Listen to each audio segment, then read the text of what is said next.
We welcome you to the big story. In case you didn't hear, well, Dr. Horace Chang, the General Secretary of the Jamaica Labour Party, the JLP, has expressed confidence that the party will win all 5 seats in St. James in the upcoming general election. He highlighted the significant investments that have been made by the Andrew Holness administration in the parish, including major projects such as the Sangster International Airport expansion, the Montego Bay Bypass project. Dr. Chang emphasized the government's focus on creating employment opportunities and reducing crime to attract more investment. Now, I was making the point earlier this morning that it seems like the West is always the prize when it comes to the general elections. I want to find out if Marlon Morgan thinks the same way. We say good morning to Marlon Morgan, a member of the JLP Communications Task Force. Morning, Marlon. How are you doing today, my brother?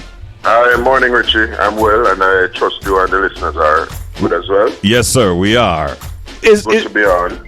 Always a pleasure. Marlon, is the West the big prize when it comes to general elections? It certainly is. In fact, there's a turn of phrase that many of us have grown accustomed to, Richie, in the politics. Wherever the West goes, the rest goes. That's often how it is termed. And to be quite frank, though, the West in this case is largely defined as St. James, but as you can appreciate, you may expand that a bit to include areas such as Hanover, Trelawney, and of course Westmoreland. And Westmoreland is traditionally a PNP stomping ground, but we are intent on making that different this time around as we did in 2020. But just to be clear, Richie, St. James is in play, and considerably so. By all indications, and based on how both political parties have been, jostling so far, you get the clear sense, Richard, that this upcoming general election is going to be one of the most consequential one in our nation's history. It's going to be one of the most keenly contested one because of precisely what the landscape offers at present in terms of just the various avenues through which information is being put out to people, the various avenues that the political parties have to message and campaign and seek to win the hearts and minds of people, because at the end of the day, this is what an election comes down to. Corporates do it, so you will hear the big banks advertising and doing their thing. You will hear the conglomerates in terms of players in the commodities market doing that kind of thing. So it's the same in the politics, and this one is shaping up to be a big one, quite frankly. Absolutely. We know that the West, still sticking with that theme, the West plays a very pivotal role in terms of even the economy. Montego Bay is the tourism capital, and it seems the political parties, the JLP included, pay a lot of attention to it. Now, what are some of the strategies that you intend to employ that you can share with us on air in terms of making that thrust into Western Jamaica? All right, so for a bit of context to the listeners, right? Our General Secretary, Dr. Horace Chang, and the rest of us attended upon what was dubbed a workers' meeting, a workers' appreciation meeting in Heroy Clark's Central St. James constituency Sunday evening. I spoke at the event, Dr. Chang spoke at the event, and what Dr. Chang sought to do in part in his presentation was to essentially remind the throng of JLP supporters in attendance, yes, that there was a period in time where St. James wasn't, what it is today in terms of the JLP holding all of the seats in St. James. There was a time when it was just himself and Edmund Bartlett following the 2002 general elections that had seats in St. James. And at some point thereafter, you saw a newly created Central St. James. Lloyd B. Smith of the PNP won it the first time around, but Heroy Clark has won it on the 2 subsequent occasions thereafter. You now have Marlon Morgan, our Minister of Legal and Constitutional Affairs, in the space as well, and there is Homer Davis, a gentleman who has been sticking with the people of South St. James. He was unsuccessful on 2 previous occasions, I think it was, and the third time has been the charm for him. He was successful in the 2020 general elections. Now, Western Jamaica is very strategic for us in the Jamaica Labour Party. We don't see that space as merely a space for votes.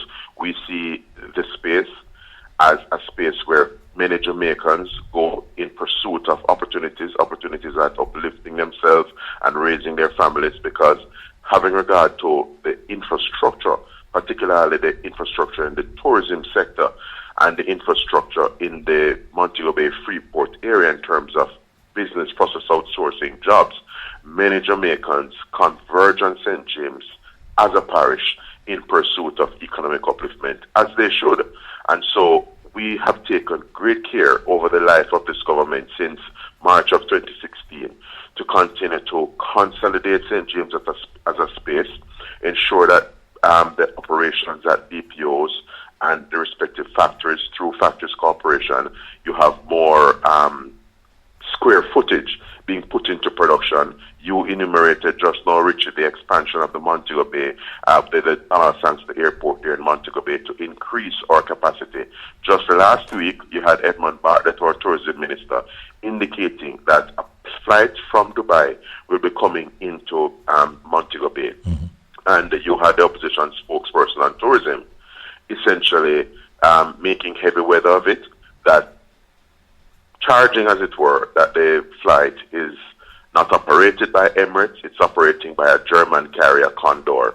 Splitting hairs, as it were, because the two entities, Emirates and Condor, have a code share arrangement, I gather. Mm-hmm. But the key point here is that when you consider the physical infrastructure in terms of the Montego Bay perimeter road, that bypass, the Mobay bypass, one of the things that has bedeviled that area, Richie, Montego Bay, is the traffic on Top Road and what we call Bottom Road, especially at certain time in the evenings and even in the mornings too. So drive time traffic in Montego Bay has been ridiculous, and it is this Andrew Holness-led Jamaica Labour Party government that is addressing that issue by way of this wonderful bypass that when it opens up, it will be linking two important points in St. James, and we look forward to that in the months to come. Mm-hmm. So a lot of work is being put in terms of physical, the infrastructure and so on, but we still have a little problem down there. Well, in fact, some would say not even a little problem,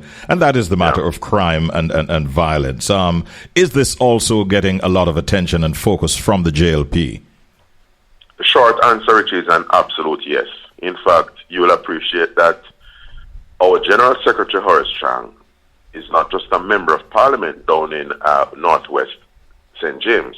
He serves as our National Security Minister. I dare say our most successful National Security Minister to date, at least in my view. So just to be clear, we know that Montego Bay in particular has been bedeviled by the scourge of criminality. A lot of, loss of lives has ensued in that space, not least on account of the lottery scam, which dates back, quite frankly, as far as 2004, 2005, and the myriad of issues that come with that. Instead of these young people accessing lawful jobs or progressive jobs, some have turned to a life of criminality and scamming, and because some of them undercut each other, they settle it in, they settle their disgruntled in violent ways. So you will recall that the first zone of special operations back in 2017 was declared in the Mount Salem community in the West Central St. James constituency of Marlon Morgan Fort. The zone of special operations, as the government outlined at the time, and I'll just remind your listeners, was an approach to consolidate law enforcement presence in a space and allow interventions and critical support work, a network of support in the space. I speak of entities such as JSIF, the Jamaica Social Investment Fund, the work of the health folks, RGD, all of these areas, PICA for the passport people, just coming in and creating a new lease on life. And we're happy to report at present, Richie, that crime has gone down so considerably in St. James, There have been meaningful, I don't have the exact numbers at hand here, but there have been significant reduction in murders, certainly since the start of this calendar year, 2025, in St. James as a parish. And we believe that the efforts of the government as a whole, in terms of the investments in law enforcement, is reaping results in St. James in particular, as it is around the island. Because one of the things that happened in St. James as well is that a barracks that will house, well, a barracks that houses members of the JDF and members of the JCF has been situated and built out down there to ramp up considerably for strategic purposes the presence of law enforcement out in that space. All right. Well, we're in an election year. A lot of work, as you have intimated, has been put into Western Jamaica. What are you picking up in terms as you evaluate your performance as a party in the West? What are the indicators that you're picking up? Are you comfortable? I mean, we've heard terms back in the day like I think 100,000 strong can't be wrong when one party pulled large crowds into Sam Sharp Square. But what are you picking up at this stage of the campaign? You know, what you pick up in a space such as St. James is quite frankly not dissimilar to some of the concerns nationally. Coming out of COVID, Richie, we as a government acknowledge and sympathize with the Jamaican people because we know that there has been an inflationary environment coming out of COVID. That has eased considerably. Inflation is at 4%, 4.7% was the latest reading in February in terms of the point-to-point inflation. But just to be clear, I'm touching on cost of living issues here because you'll recall how the U.S. elections played out and cost of living, you know, what it is costing for fuel, what it is costing for eggs in the United States. That was in the discourse in the contest of the U.S. presidential election. Yes. In Jamaica here, you have cost of living issues weighing heavily on the minds of people. But importantly, what we have had in Jamaica is not just inflation targeting through our independent central bank, which is in the lower range of the targeted 4 to 6% band, but government action, Richie, has been helping considerably in keeping inflation moderate in Jamaica because the government is mindful of the cost of living pressures on the people. And I'll just share a few of them with you. When you keep and manage the economy in a stable way, that helps to just moderate prices and it just helps to keep things predictable and manage the burden on people. When the government slashes JUTC fares, and as you know, as a space, St. James benefits from the Montego Bay Metropolitan service there, JUTC buses, over in St. James. When the government reduces significantly the fares in relation to that, that helps to suppress the inflationary environment as well. Importantly, Richie, the government has brought 9 consecutive budgets with no new taxes. That helps to manage because, as you know, taxation, just like inflation, takes money out of people's pockets. It erodes people's purchasing power. And to the extent that you have had 9 consecutive budgets with no new taxes, that augurs well. The people of St. James, as are the people in Jamaica generally, have never seen that kind of thing before. And importantly as well, what the government has done is to make a number of things. So separate apart from the GCT reduction from 16.5% to 15%, the government has made a number of services more accessible, particularly the HEART NSDA, because youngsters in St. James are now able to go to and access many services, many training programs, skills training programs provided by HEART, and they are getting a stipend so to do. They are getting support for nutrition because we acknowledge as a government that when a youth take of himself and go present for skills training, he still has to contend with other things such as how am I going to eat when I'm show out on the training, how he is going to commute and get to the training location. And that's why we provide a stipend and we provide support for nutrition because it helps to remove some of the barriers to accessing skills training. We're trying to make it more accessible. We're trying to make it easier. And we're encouraging young people in St. James and indeed the rest of Jamaica to take up these opportunities. Avail yourself of these opportunities because we have not had them all the time. And the truth is, this government has made it available and it's a policy of ours. We will be why when the elections are held, we're inviting people to choose Jamaica. We're inviting people to choose these kinds of positive things that are transformational and impactful in the Jamaican body politic. As we wrap up our conversation this morning, Marlon, I couldn't allow you to go without asking, in relation to a musician, an artist who made an appearance in Montego Bay recently, Mr. Vegas, a.k.a. Clifford Smith, to the surprise of many. Has it been a long-standing relationship with Mr. Vegas and the JLP? And by extension, is he being considered to run in a constituency? All right, thanks for that question, Richie. Now, Mr. Vegas, and it was important that Mr. Vegas started out his remarks at that meeting in Central St. James in the way he did.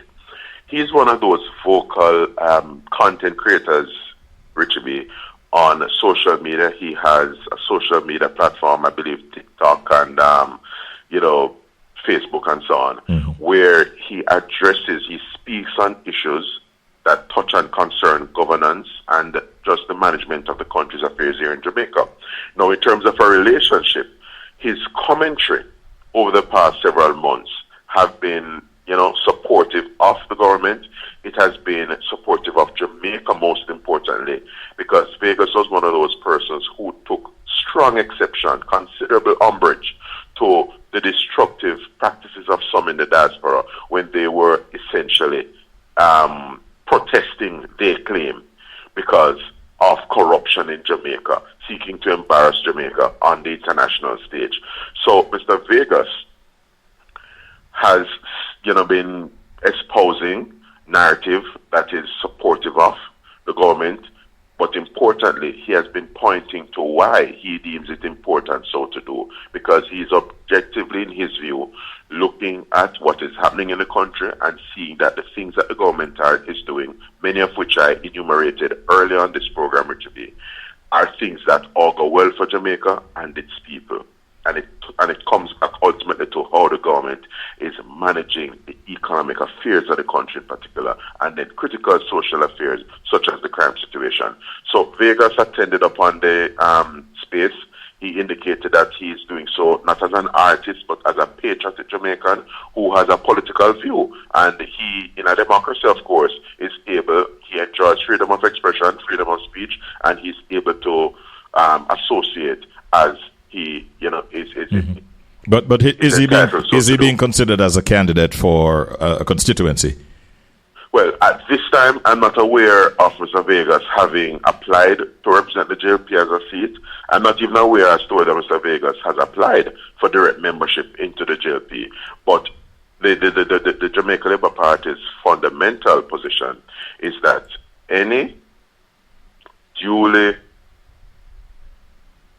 registered member of the party who is deemed to be fit and proper and has good things to offer to the people of Jamaica are free to apply to represent the people on a JLP ticket and may well be considered positively and favorably in terms of being the party's standard bearer in any constituency across Jamaica, because we want to offer the people of Jamaica the best in terms of prospective representatives and advocates, people to champion their issues when they are elected in an election to go and represent them in Parliament. So Mr. Mr. Clifford Smith rather, is not ruled out in that regard, but I don't know that he has an application. I don't know that there has been active discussions with him in that regard, but we welcome the fact that as a patriotic Jamaican, a distinguished son of Jamaican, particularly in terms of our entertainment product, our dancehall exposition, that he is sober and he has been registering why he believes that the government has been doing well and should be entrusted with a third term of office. Marlon, thank you so much for your time this morning. We covered a lot. Have a good day, my brother. All the best, Richie. Always a pleasure to be on with you. All the